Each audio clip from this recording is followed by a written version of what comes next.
The smell reached the guards before the king did. Not perfume, not incense. Rot. A thick, stomach-turning stench of infected flesh, sweat, and decay. Courtiers learned to recognize it instantly, because it meant the king was nearby.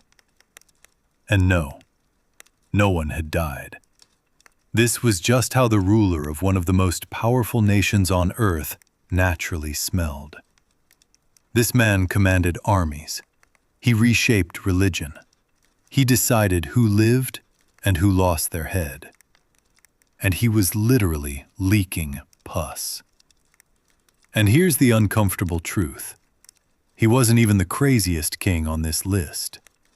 Because when humans are given absolute power, unlimited wealth, and zero consequences, they don't become wise. They become unhinged. Today, we're diving into 11 kings whose habits were so bizarre, so deranged, that they make modern celebrities look painfully normal. By the end of this video, you'll hear about a king who believed he was made of glass, another who played with dolls until 3 a.m., one who pickpocketed world leaders, and a ruler who literally died laughing at a terrible joke. So buckle up, because history was not run by geniuses. It was run by lunatics. Let's start gently, because we need to ease into this insanity. Charles VI believed he was made of glass. Not metaphorically, literally. He was convinced that if anyone touched him, he would shatter. So the King of France walked around with iron rods sewn into his clothes to keep himself from breaking. He refused to be hugged. He wouldn't sit down too fast. Sometimes he froze in place, terrified that movement alone might crack him. And the worst part? Sometimes he forgot he was king. His servants had to remind him, "Your Majesty, the council is waiting." "Oh, right. I'm the king." This wasn't even rare.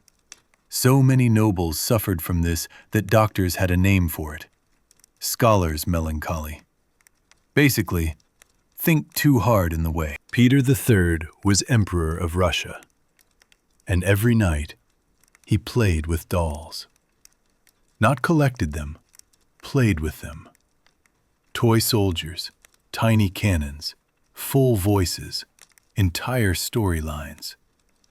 And he didn't do this privately.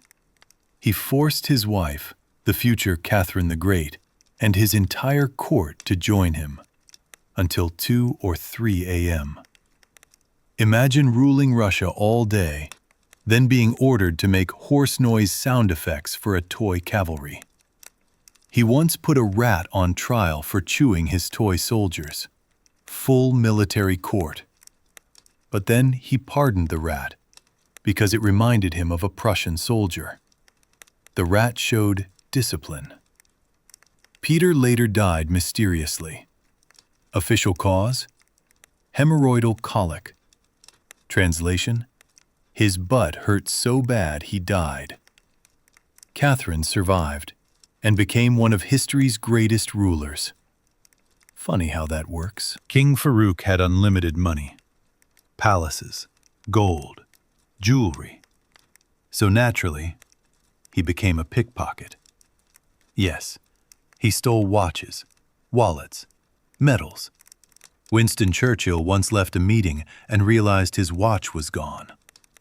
The king had taken it. Farouk trained himself professionally. He called it the hand of the thief. He also banned anyone else from owning a red car, because he wanted them all. Saw one? Confiscated. He once shot out the tires of a red car passing his convoy. The driver was a diplomat. International incident? Nope. Just Farouk. He ordered entire menus at restaurants. Not items. Entire menus. And complained he was still hungry.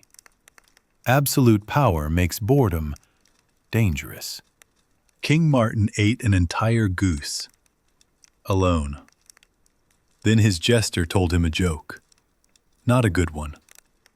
A deer hanging from a tree for stealing figs.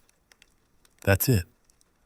Martin laughed for 3 hours, couldn't breathe, turned purple, fell off his chair, and died.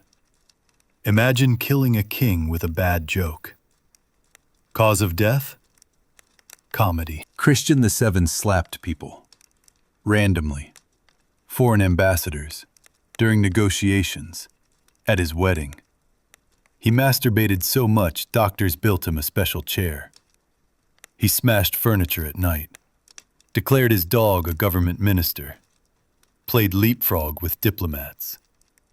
How do you negotiate a treaty when the king wants to jump over you? You don't. Caligula treated his horse better than senators. Marble stables, golden goblets, dinner invitations. He planned to make the horse a consul of Rome. Honestly, the horse might have done better. Caligula dressed as gods, demanded worship, and built a bridge across the sea, just to prove a prophecy wrong. Zero purpose. Ludwig lived in fantasy castles, dressed like medieval heroes, ate imaginary dinners with long-dead kings. Servants had to serve empty chairs. He once removed a servant's teeth because the clicking ruined the mood. Reality was optional. Ibrahim covered everything in fur. Walls, floors, himself. Then paranoia hit. He drowned 280 concubines in one night. One survived and told the world. Absolute power stopped being funny here. Terrified of death, he drank mercury daily, bathed in it, built rivers of it in his tomb, then wondered why he felt sick. He burned books, buried scholars alive, tried to erase history.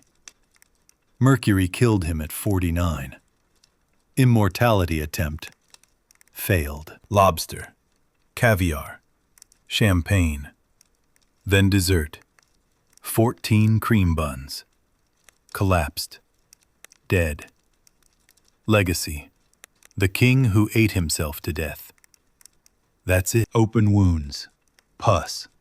Rotting flesh. 400 pounds. Couldn't walk. Couldn't bathe. Doctors drained pints of pus daily. His coffin burst open. Dogs licked the remains. This man ruled England. Every king here shared one thing: unlimited power, zero accountability. And every single one lost their mind. So next time you think your boss is crazy, remember, at least they're not made of glass.